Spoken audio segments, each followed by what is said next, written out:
Good morning, Dr. Cohn. It's a great pleasure for us and it's a great honor to have you here with us today. Well, how are you feeling here in Brazil in the last few minutes you've been here? How are your first impressions of this country? Yeah, well, Brazilians are wonderful people. They've been very nice. It's a beautiful city. I'm having a blast. Our hosts have been taking very good care of us, and we're having a really good time. Thank you. We're very happy to hear that. Well, I took a look at some of your presentations on YouTube, which is one of the blessings of the technology nowadays.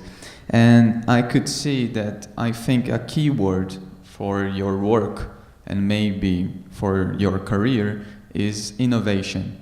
And I saw a presentation you made where you cited Nikola Tesla and Malthus as examples of innovation power. I would like you to speak more about this idea of innovation with your career. Sure. Well, I'm actually going to touch on both of those in this presentation, but I think innovation is not a nice thing to have. It's an essential part of the fabric of our world. And there's nowhere where it's more important than in medicine. Our collective survival and happiness depends on it. And where is innovation going to come from? It's going to come from the young minds that are going into medicine now. It's going to come from the people in this room. And so if I can play a small role in beating that drum and inspiring people to innovate, then that will be a wonderful thing. And I'll feel very fortunate to participate in that process. That's a very interesting thing. It's very interesting for me because innovation related to medicine, I think, at least here in Brazil, I don't know how it's in the US or Europe, certainly with your experience you might enlighten us with that, but innovation here in Brazil relating with medicine is commonly and popularly related with the idea of profiting with people's disease and problems, which is a very confusing thing. So lots of people who try to innovate here in Brazil have this prejudice to face off with the people. How do you think it's the idea of associating this idea of innovating and making your patents and selling products about medicine, but also promoting the idea that you are trying to solve problems and not to create new ones? Sure. Well, I think there's a lot of different reasons why people decide to innovate, and each innovator has to figure out what inspires them and why they're innovating. But I think it's such a wonderful way to spend your life and your career, and yet nobody teaches us innovation. You don't learn innovation in medical school. I certainly didn't.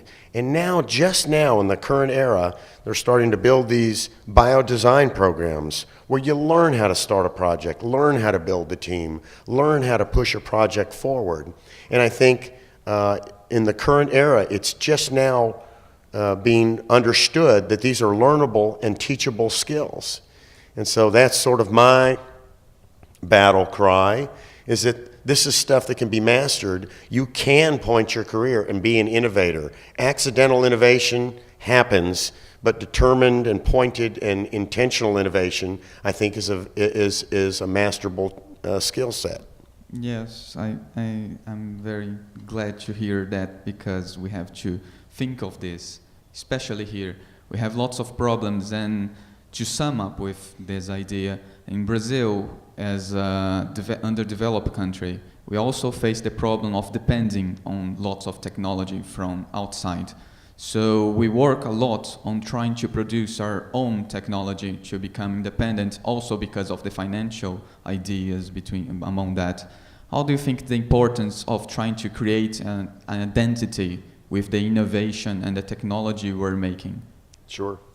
Well, yesterday at INCOR, I met several Brazilian innovators that are coming up with Brazilian technology that addresses some of the challenges, some very brilliant low-cost solutions for mechanical circulatory support that have come out of INCOR. I went down in the lab and saw some of the animal work and bench work that they're doing.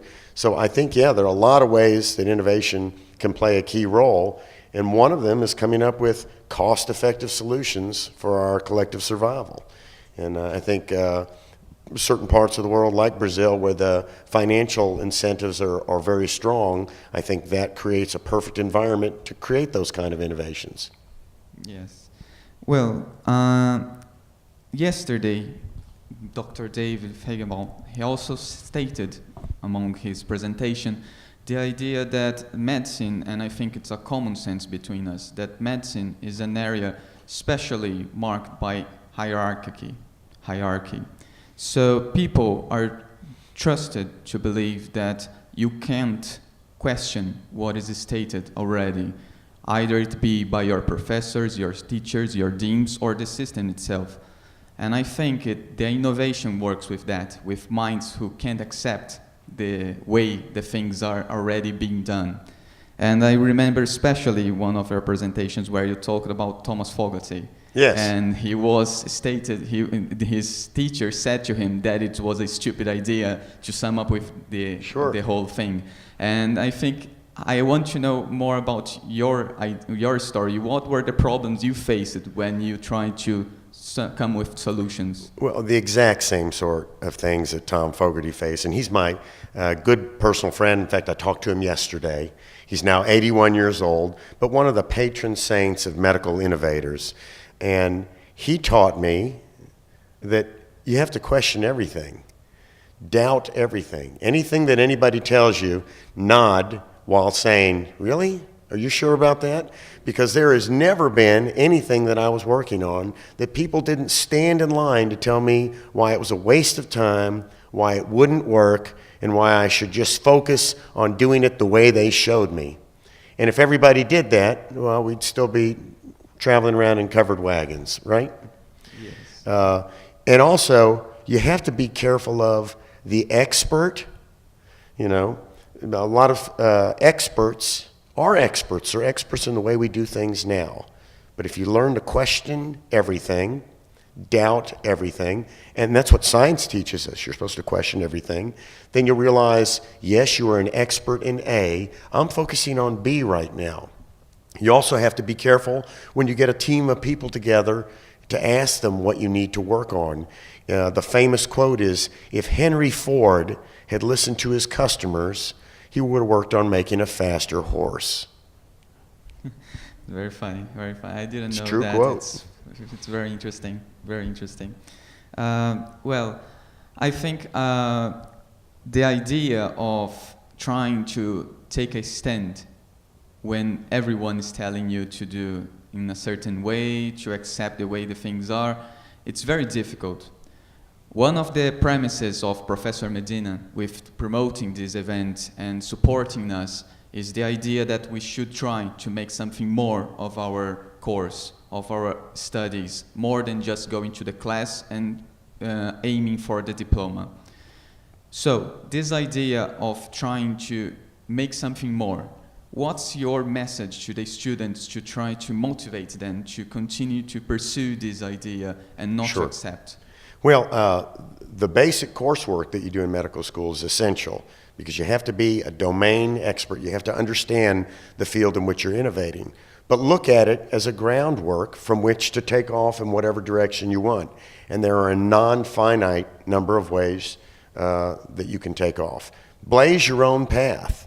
You know, if you want to just keep your head down and follow the guy in front of you, that's okay for some people. But some of you, I think, would be much happier and more fulfilled if you blaze your own path and know that there is a non-finite number of ways you can proceed. The other thing, and I'm not going to touch on it a lot in this talk, but I give a talk just on the idea that not only is it okay to fail, it's essential to fail. If you fear failure, you'll sit around and do nothing. You'll wait and see somebody else do something, say, that's the right thing, and you'll do that. When you start heading off in your own direction, prepare to fail over and over and over again. But I liken it to fishing. Have you ever been fishing? No, just few. You've never been fishing? No. Okay, well, in fishing, you tie your bait on and you cast it and you wait a while and you reel it in and then you cast again and then you reel it in and then you cast again. Every time you don't catch a fish, you don't go, I'm terrible, I failed again. That's part of fishing. You cast 99 times and on the 100th time you catch a fish. innovation, whether it's device innovation like I'm going to talk about, or just innovating your career path. Prepare to hit brick walls, to get lost, to have to backtrack. That's okay. Thomas Edison famously said to all of his scientists after another light bulb blew up in a flash of electricity, "Why are you guys so depressed? We just learned another way not to make a light bulb." Ultimately, you run out of ways and you invent the light bulb. Failing is part of the process. You can't fear failure. If you do, you never do anything. Thank you. This remembers me of a documentary I saw on cardiac surgery. I think it was by BBC. And they talked about Dwight Harkin, who is considered to be the father of cardiac surgery. He's American, Sure. a fellow of you. And during World War II, he didn't accept the idea that they couldn't try on the heart. Exactly. So, and a thing that the presenter said remembered me very well of the situation, because he said that he believed that Harkin had what many of the great surgeons had, which is a very rare situation where he believes there is no problem and he's not afraid to fail among of all. So you believe that this idea of facing fail and facing your problems, not only in medicine but also in your personal life, Sure. is a key point to continue on your pursuing your dreams and trying to improve yourself. Yeah, absolutely. I think I've never heard it said better. You're exactly right. Dwight Harkin, in that era, there was a very famous surgeon named Bill Roth, who famously was quoted as saying, "Any surgeon who attempts to operate on the heart will quickly lose the respect of his peers." And Harkin in World War II saw a lot of patients that were hit by shrapnel and pieces embedded in the heart. And he was the first person to open up people and take shrapnel out of their heart. And in the 1940s, published a very famous work describing a number of patients that he'd taken metal pieces out of their heart. Well, now roll forward 60 years.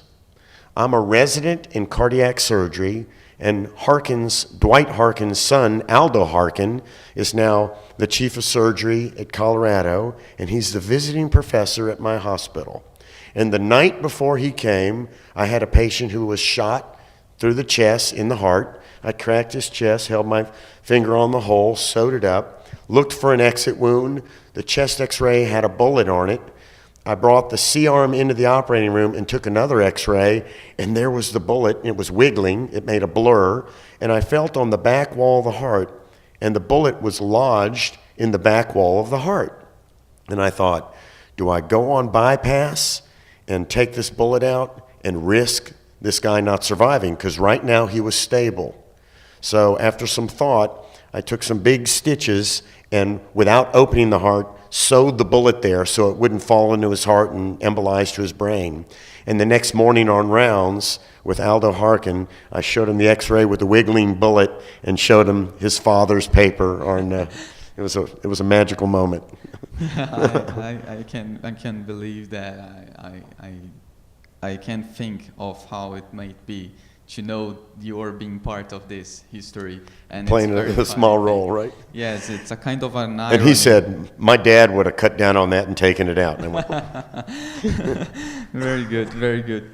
And I also saw that you stated on one of your interviews that when you were in high school, you tried for Michael DeBakey's summer camp, and you failed, which was very interesting for me, because when you were telling your story, we create this expectation that you were going to say, and I succeeded, and that's why I have this touch, and and I'm a kind of a genius. So since high school, I was already showing signals of this. But no, you failed, and you took it as, okay, it's something that happened, and you move forward, and in the end, you ended up working with him. Right, exactly. So he had this program. It was the summer surgery program for students, and you would actually be inserted in one of the Baylor hospitals and shadow someone.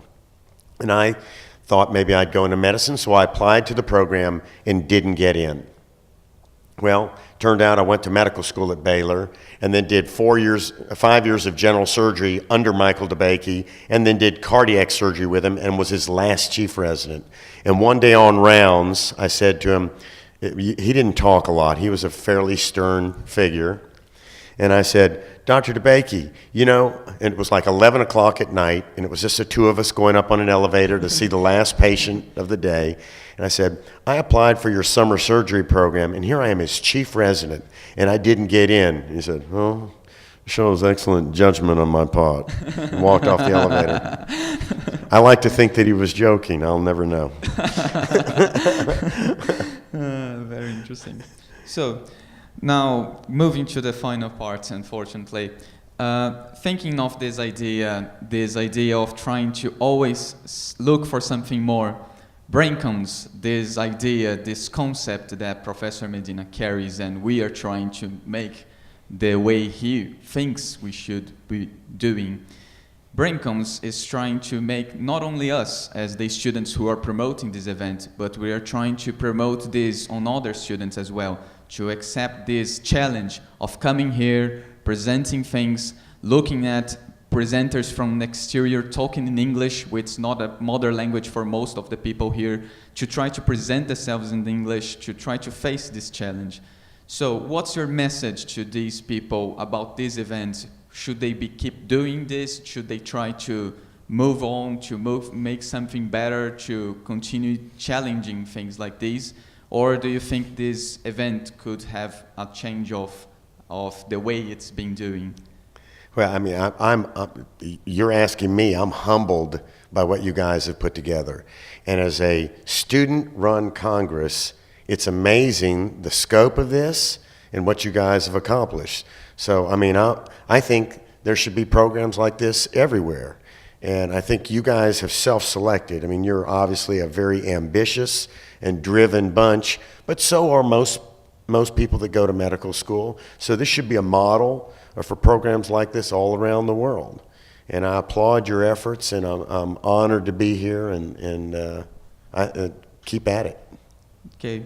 And to finish, the last question is, what are your expectations for this event? You're going to give your key lecture. What's the main message you expect to give to the students here? And what's the expectation you have for the rest of the event? For what are the results, final results on the students? It should be just for them to have a new curriculum for coming to the Braincoms, or should they take something more to their homes and to their schools after this? Speaking about the program as a whole, I mean, you expose the students to new material and hopefully help them clarify what they want to spend their life doing. Me personally, what would I like to do? I think one of the highest callings that any of us can have is to inspire another human. If you can provide a little energy to get somebody to do something they wouldn't otherwise do that's good or productive, then you have served a valuable purpose. So what I would hope to do is inspire people and help people understand how powerful they are and what they can accomplish, even though they may have self-doubt. So that's what I'd like to, at the end of my address, hopefully, if I can slightly accelerate some of the work that people are doing, or change their view of the world and the options that are available to them, then I think I will have served my purpose. If, Braincoms as a whole, I think, does that in an even bigger fashion, is expose people to new options, new material. I'm sure a lot of people meet each other at Braincoms and craft new relationships that are important professionally or personally. You know, I think there's so much that can come out of an organization like this. Okay. So thank you, Doctor, for being here with us today, and I expect you enjoy yourself as well during the presentation. You can be sure that we're expecting a lot for this. I'll do my best. Thank you. Thanks. A lot. That means a lot to me. Thank you.